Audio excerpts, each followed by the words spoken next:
첫 해 첫 주일인데 그 말씀의 제목을 축복으로 주신 계명이다 그랬습니다. 저희 집 사람이 여보 설교 간단히 해. 그런데 이 자리만 쓰면 제가 긴장이 되니까 좀 그렇습니다. 이 목사님 부임해 가신 교회 아직 원로 목사가 은퇴 안 했어요. 지난 금요일 날 친구들 몇 명 점심 같이 하자고 모였습니다. 6층에다가 원로 목사님 실을 만들었는데 이제 오랜만에 만나가지고 서로 인사하는데 야 경구가 넌 어떻게 지내니? 야 난 요즘에 손자들 보느라고 정신없다. 그랬더니 그 친구 하는 얘기가 야 버트란드 러셀은 세상을 다 주고라도 바꿀 수 있으면 손자와 바꾼다 그랬다. 감사한 줄 알고 해. 이야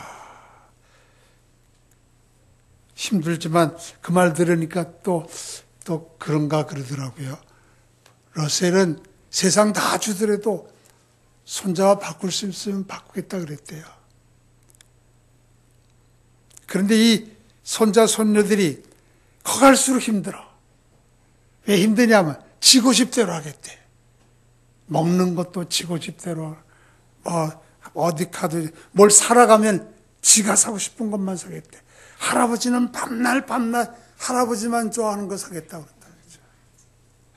그런데 애들만 그런 게 아니라 나도 그러고 여러분들 그렇잖아요. 그렇죠? 하고 싶은 대로 하자. 누가 잔소리야 좋아하는 사람 어디 있어? 잔소리하면 다 싫대. 다 싫대. 그런데 하나님은 우리에게 계명을 주셨습니다. 근데 그 계명이 우리에게 복되게 하고 우리에게 유익되게 하고 우리에게 잘 살게 하려고 주신 계명이지 결코 우리를 억압하고 우리를 구속하고 그렇게 해서 주신 계명이 아니란 말이에요. 예수님 당시에 예수님을 시험하려고 한 사건들이 많죠. 하나님의 아들 예수님에게도 시험을 하려고 달려드는 사람들이 많았습니다. 그러니 우리 같은 사람들이야 얼마나 많겠습니까? 예수님은 말씀하기를 시험에 들지 않도록 깨어 기도하라 그랬습니다. 하나님의 아들 예수님에게도 시험하려고 마귀가 접근하고 바리새인들, 서기관들, 또 사두개인들. 그런데 오늘은 어떤 사람이 어떤 시험을 했냐 하면 이 율법을 잘하는 사람이 예수님께 나와서 선생님, 계명 중에 어떤 계명이 큽니까? 어떤 계명? 유대인들은 모세를 통해서 주신 계명 외에 바벨론 포로에 가서 반성하면서 만든 소위 216개의 계명이 있습니다. 그러니 얼마나 세미하게 잘하는 사람입니까? 그거 가지고 예수님께 시험한 거예요. 예수님 말씀하기를 첫째는 하나님을 마음과 목숨과 뜻을 다하여 사랑하고 둘째는 이웃을 내 몸과 같이 사랑하는 게 이게 율법이다. 이게 계명이다.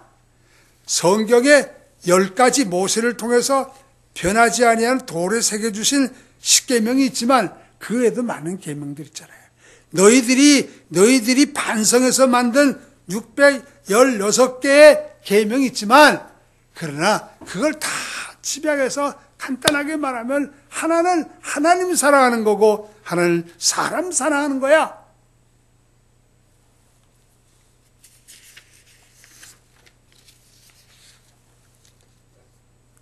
그들이 엄격하게 세미하게 만들었지만 그들의 실제 생활은 하나님과 상관없는 삶이었습니다. 그러기에 마태복음 15장 보면 이 백성의 입술로는 나를 존경하되 마음은 내게서 멀도다. 사람의 계명으로 교훈을 삼아 가르치니 나를 헛되이 경배하는도다. 많이 알면 뭐해요? 많이 배우면 뭐해요? 많이 만들면 뭐해요? 실천해야죠. 하나님은 하나님을 사랑하라. 하나님 사랑하라. 나 외에 다른 신 두지 말고 우상 만들지 말고 망령떼일 갖지 말고 안식일을 기억하라고 계명을 주었지만 그거 다 합치면 하나님 사랑하는 거예요. 하나님 사랑하는 거예요. 하나님 사랑하는 게 어떤 것이냐? 하나님 사랑은 믿고 순종하고 존경하는 겁니다. 하나님 믿고 하나님 말씀대로 순종하고 그리고 경외하고 존경하는 겁니다. 근데 그렇게 하나님 사랑하면 성경에 말씀한 대로 어떤 복이 있는가? 성경에는 이 계명을 주신 이 목적이 뭐냐면 신명기 10장 13절 보면 내가 오늘날 내 행복을 위해서 내게 명하는 모든 명령과 규례를 지킬 것이 아니야. 우리의 행복을 위해서 주셨다 그랬습니다. 우리 행복, 우리의 삶이 행복하게 하기 위해서. 또 너희가 삶을 얻고 그리하면 너희가 삶을 얻고 복을 얻어서 너희의 얻은 땅에서 너희의 날이 장구하리라 그랬습니다. 생명을 얻고 그리고 장구하고 그리고 5장 29절 보면 나를 경배하며 나의 명령을 지켜서 그들과 그 자손이 영원히 복받기를 원하노라. 하나님께서 너희와 너희 모든 자손들이 복을 받는 거야. 그래서 준 거야. 그래서 준 거야. 6장 3절 보면 너희 수교가 심히 번성하리라. 6장 2절 보면 내 날이 장구하기 위한 것이라. 항상 복을 누리게 하시며 또 여호와께서 우리로 그날과 같이 생활하게 하려 하심이라. 그러니까 결과적으로는 우리가 잘 되는, 우리가 복되는, 우리가 생명을 얻는 것, 풍성하게 되는 건 하나님과의 관계가 좋아야 되는 겁니다. 하나님. 아무리 여건이 좋아도 하나님과의 관계가 좋아야 우리가 복을 얻는 겁니다. 이 하나님 관계가 좋아져야 우리가 더 풍성한 삶을 누린다는 거예요.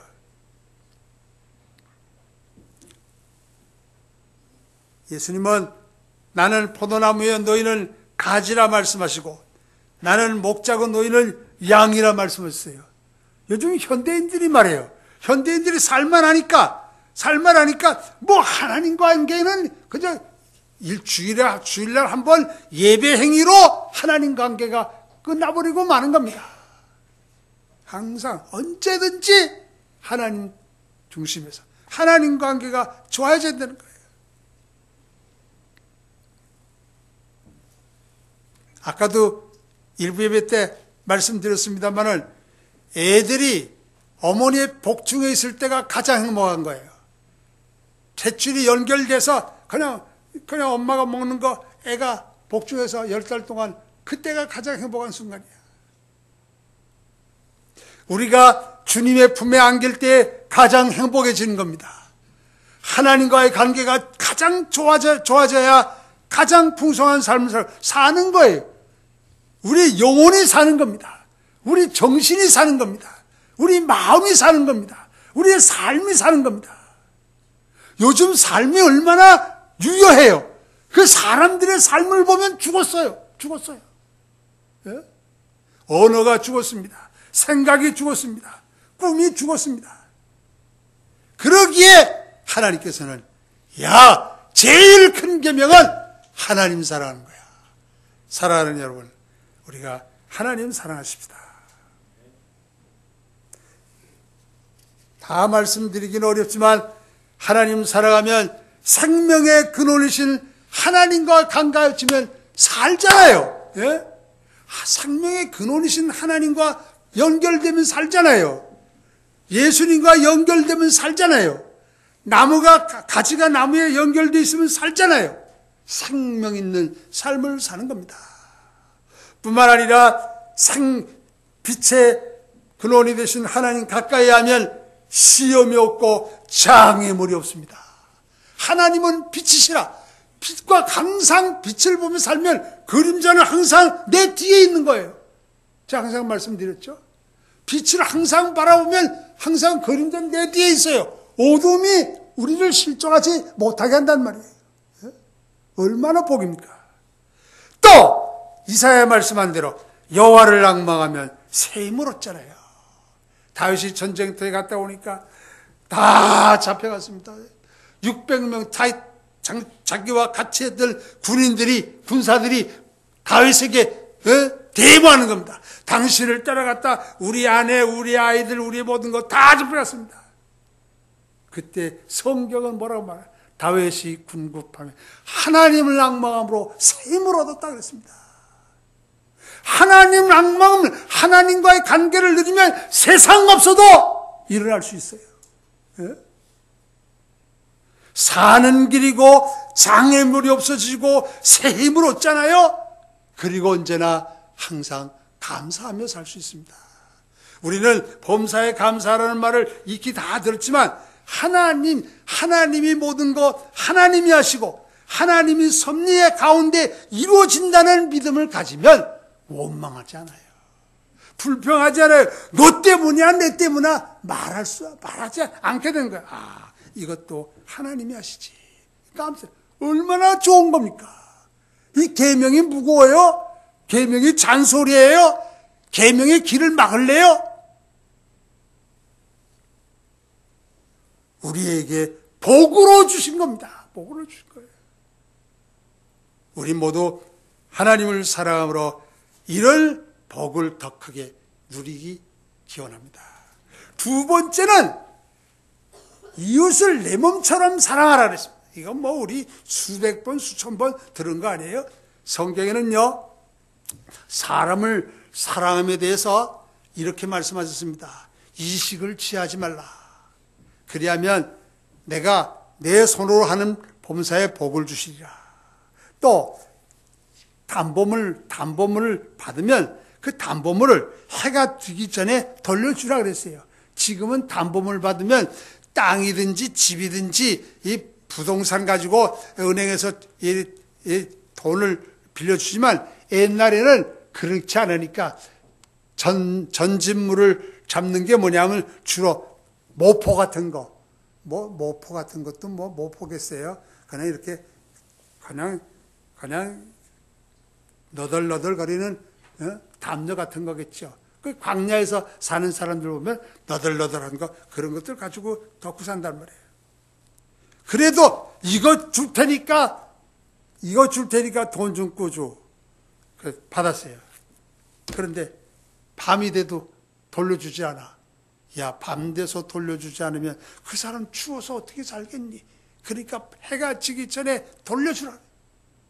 예?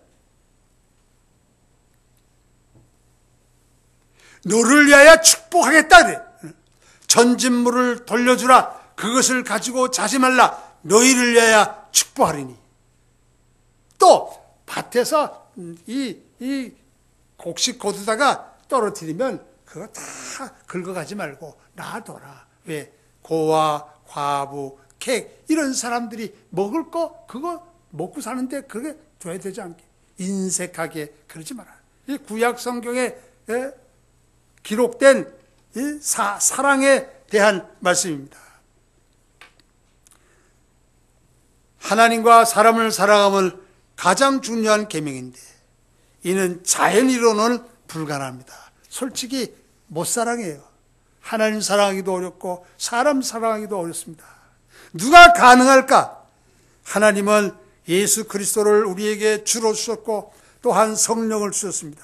그리고 새 마음과 새 영을 주심으로 하나님을 알고 그 사랑을 받고 그 은혜를 누리며 살게 하셨습니다. 그 은혜를 누리고 그 사랑을 잊고 새 마음과 새 영을 가진 우리들이 입으로만 사랑을 말하지 말고 입으로만 또 뭐 찬양한다 감사한다 그러지 말고 사랑을 실천하는 그런 삶을 살아야 할 겁니다. 어떻게? 내 몸처럼 해라. 내 몸처럼 사랑해라. 성경에는 요한복음 마태복음 5장 44절 보면 원수를 사랑하며 너희를 핍박하는 자를 위하여 기도하라. 너희가 너희를 사랑하는 자를 사랑하면 무슨 사랑이 있으리요? 세리들도 이와 같이 하느니라. 그래요?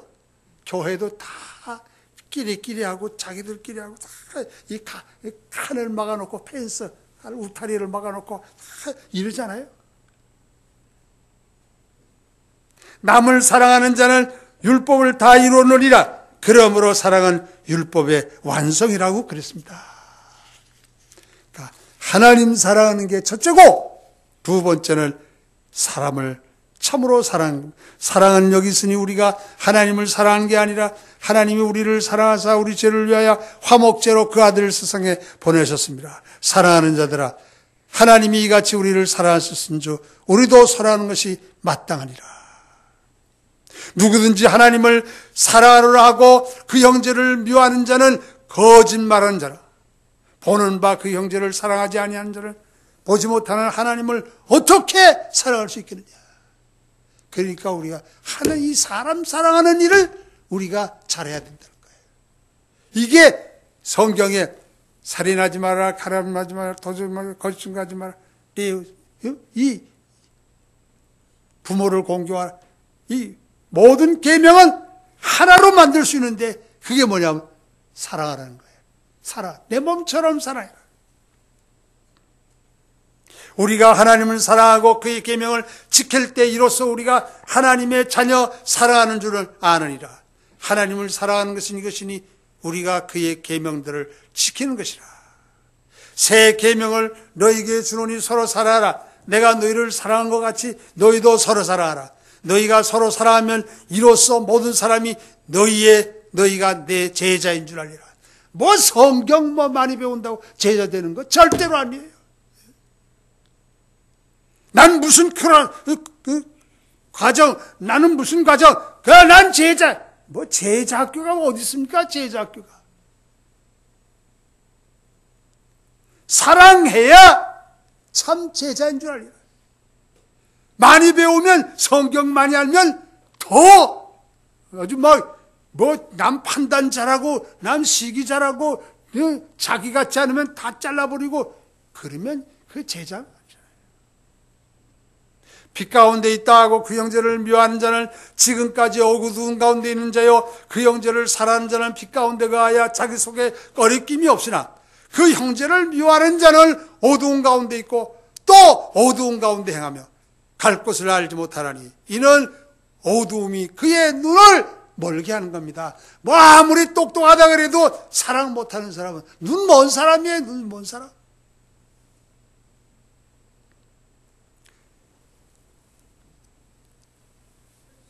제가 이 여름이면 청년들 데리고 저 남해안 쪽으로 수련을 해마다 갔죠. 올 때는 반드시 딴 데 아니면 그 남해안으로 갈 때는 반드시 거치는 데가 있는데 손양원 목사님이 목회하시던 예양원입니다. 그 예양원은 한센병 환자들이 많이 있는데 이 목사님은 목회를 거기서부터 시작하셨습니다. 물론 다른 데 많이 교회를 전도사로 있을 때 많이 했지만 목사 안수 받으셔가지고는 한센병 환자들 이 마스크 쓰고 장갑 끼고 들어가는데 목사님은 그냥 들어가서 발 다 닦아주고 다. 예? 그러다가 신사참배 반대로 5년 동안 옥고를 치렀습니다. 1948년 여순 반란 사건이 일어나고 그리고 나머지 사람들이 잔존해 있던 공산주의자들이 이 손양원 목사님 두 아들을 총으로 쏴서 죽었습니다. 25살, 19살 난 두 아들을 총살당했어요.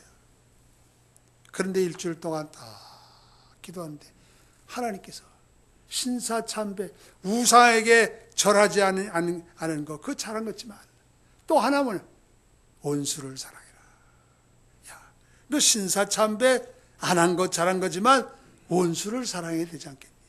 그 경찰서에 찾아가서 이 아들, 내 아들을 죽인 두 아들을 죽인 이 사람을 살려주시오. 내가 양자로 삼겠소. 그래서 양자로 삼았습니다. 사랑이 없는 시대이기에 지난 12월 24일 밤 KBS 방송국에서 손양원 목사님 일대기를 방영했어요. 교회가 정신 차려야 되겠다. 세상이 정신 차려야 되겠다. 사랑을 제일 많이 말하는 곳이 어디예요? 교회예요. 그런데 시기와 분쟁과 다툼이 제일 많은 데가 어디예요? 교회예요. 교회. 웬만큼 되면 서로 싸워. 믿지 않는 사람들은 야 서로 야 한잔하자. 아 그래 딱 하면 다 풀어져. 그런데 예수 믿는 사람들은 콩 해가지고 요거 못 풀어. 요거 풀어야 되는데 예수님은 뭐라고 말씀했냐면 재물을 드리다가 원망 들을 만한 일이 있으면 가서 화목하고 제사 드리라고 그랬어요. 아무리 해야 소용없어요. 세계적인 성자의 이름에 올려진 분이 바로 손양원 목사입니다.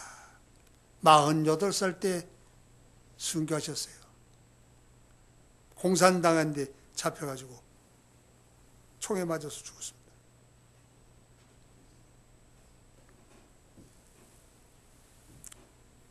사랑하는 곳에 생명이 있고 사랑하는 마음에 기쁨이 있고 사랑하는 교회가 부흥이 있습니다. 성령의 역사 뭐예요? 사랑의 역사예요.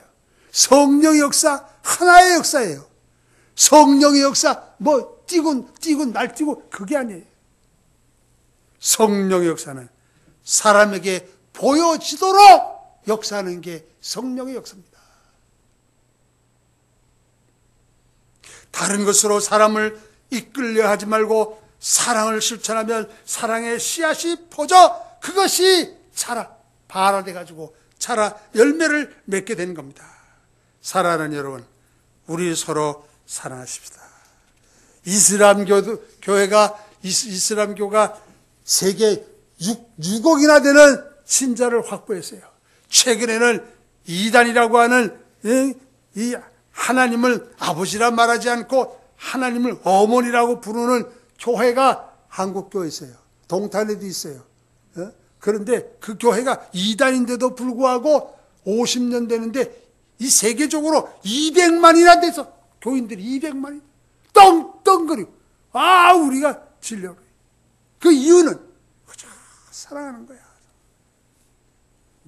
그저 베풀고 사랑하고 나누고 용서하고. 이로봐 우리들의 사명이 중대함을 느끼지 않습니까? 교회가 사랑이 없고 싸움질을 하면 발걸음이 어디로 향하겠습니다. 사랑을 가장 많이 말하는 집단이 실제적으로는 사랑이 없다는 것이 이상하지 않습니까? 사랑은 허다한 죄를 덮어주는 겁니다. 용서해 줬잖아요. 사랑이 뭡니까? 사랑을 오래 참고 온유하며 투기하지 않고 자랑하지 않고 성내지 않고 자기 유익을 구하지 아니하고 불의를 기뻐하지 아니하고 악한 것을 생각하지 않고 진리와 함께 기뻐하고 모든 것을 참고 모든 것을 믿고 모든 것을 버리는 겁니다. 바라는 겁니다. 난 평소에 솔로몬의 지혜를 수도 없이 말씀드려 왔습니다.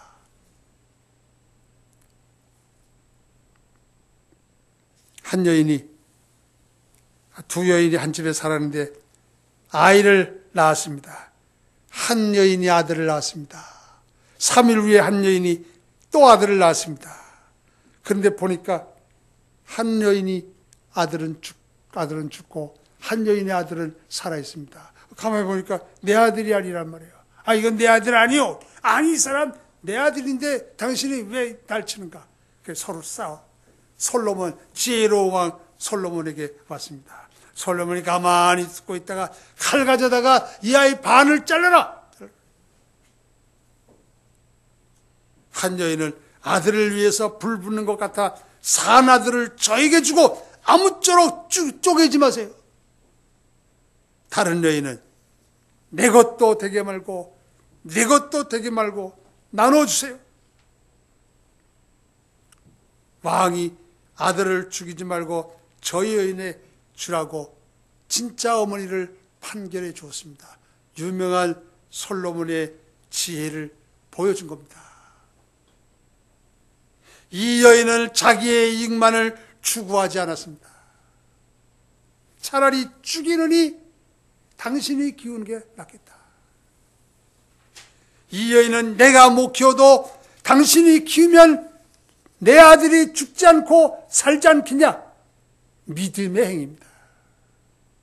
꼭 내가 해야만 다 되는 거 아니에요. 살다 보니까요, 꼭 내가 뭘 해야만 잘 되는 것 같았는데 살다 보니까 그게 아니더라고요. 다른 사람이 나보다 낫지. 내 방법이 아니더라도, 내 것이 아니더라도 당신이 해도 하나님의 일이야. 당신이 해도 더 큰 일이야. 양보할 수 있게 되는 거예요.